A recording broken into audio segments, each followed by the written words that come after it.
The Swedish police have released a map of 55 areas which they admit to having surrendered total control of to predominantly Muslim criminal gangs. These areas have long had problems with other public service officials such as mailmen and firefighters when they've been attacked, when they've tried to enter these areas, but now it is the police themselves that are being attacked. Now, these no-go zones, we're going to pull it up on the map here, are primarily called exclusion areas, which coincide almost exactly with the 186 ghettos that have sprung up around Sweden in the past 2 decades. And we can see them on the map here. Some of them are highlighted.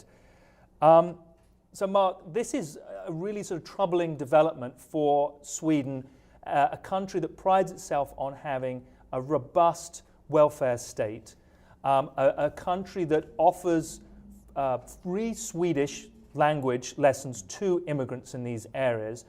There was a number of riots in 2013, over the summer of 2013, in these areas as well. And it seems as though the situation has got worse rather than got better. And the police are literally pulling back, and they are not going into these areas. They're not going to police these. These are now becoming what's rather troublingly being referred to as sort of self-governing areas, being likened, the analogy being likened to somewhere in rural Italy in the mafia, where if you have a problem, you go to the local mafia boss. There's justice is handed out by these criminal gangs.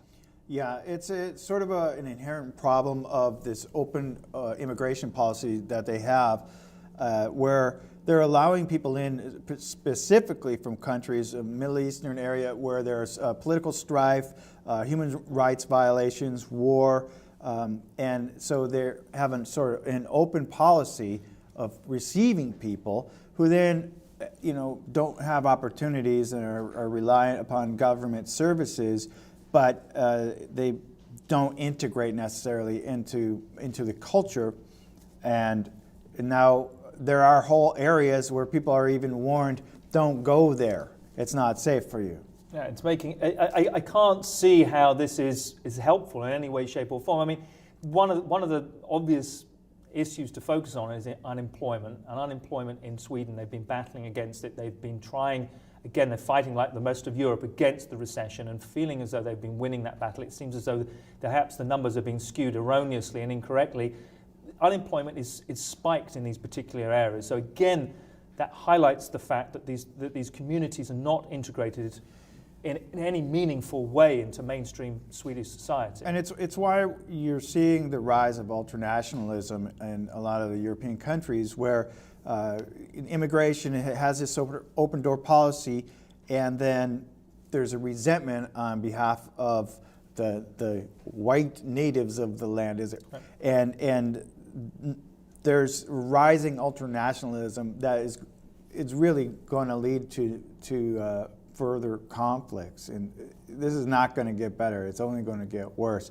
It's a difficult no-win situation, because they're a very sort of liberal policy of allowing people in who are fleeing from countries where their lives are really miserable, and they have the liberal policy of then, taking care of people if they don't have an opportunity to have a job. But then you have this violence where there's no opportunity as well, and it creates this conflict. Yeah, and as I said, most of these areas, not all of them exclusively Muslim, and they're predominantly Muslim areas. The rest of them are overrun by criminal gangs who their main business seems to be dealing drugs.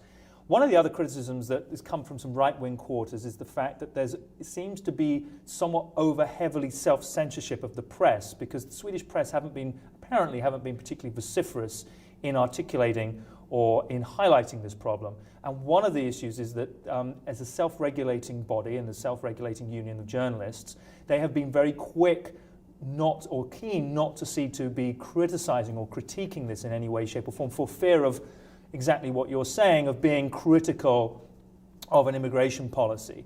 And so the right-wing press have said, well, this is just demonstrably unfair. Any articulation or any statement saying that this is, highlighting this problem is seen as being something that is being seen as racist, being as unfair. So there is some question mark as to the openness, free communication that the press is having on this issue. And again, I don't see how that can really help the situation. And again, it has to be as I said, that criticism has come from the right wing. They also claim that was one of the reasons why Fox News, apparently Fox News has been banned or has been censored in Sweden. This is what I was reading, and I'd love to know whether the veracity of that. But Fox is available in Sweden, a Fox channel, but it's a much more watered down version, and it doesn't quite have that right-wing premise or that right-wing polemic that we have in this country for those stated reasons. Anyway, let us know your thoughts. Let us know whether you think there is a way through this in terms of social integration. And as always, thanks for being with us here at the Lib TV.